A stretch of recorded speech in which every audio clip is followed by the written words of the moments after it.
Hi, this is Ron Gannett, and today I'd like to tell you about an experience I had when my mother was in a nursing home.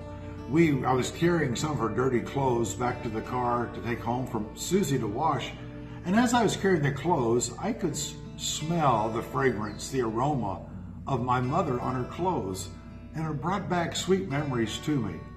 And you know, you and I, there's a fragrance, there's an aroma of our lives. And the question is, what kind of aroma do we exude?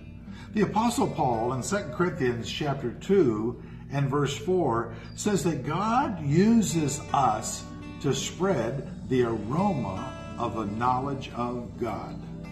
Every choice you make, every word you use is a chance to be a fragrance of the knowledge of God. You may have people in your life, family and friends, who don't pay attention to the Word of God or to the existence of God at all.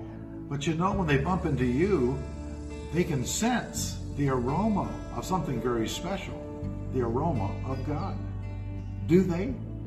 I was in a doctor's office recently, and it was early in the morning. I was the first patient, but there was one other lady waiting in the waiting room, and I go up and I sign in, and the girl is not paying a lot of attention to me, and so I said, "Is your day rocking yet? Are you rocking the world?"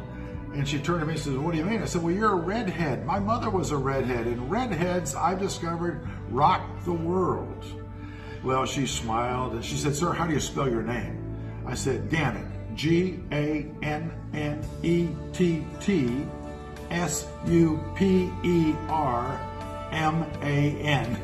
She laughed and said, "Clark Kent?" I said, "Shh, yeah, let's not tell people."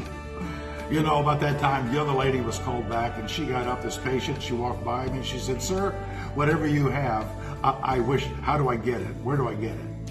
And I thought, I wish I had turned to her and said, "Ma'am, it's the joy of the Lord." You know, how can we be an aroma of the knowledge of God?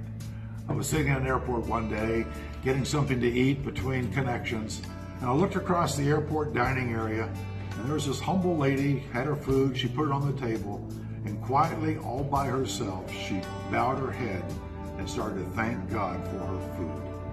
She was the fragrance, the aroma of the knowledge of God. Your world is not paying attention to God, but you can be the fragrance that captures their imagination.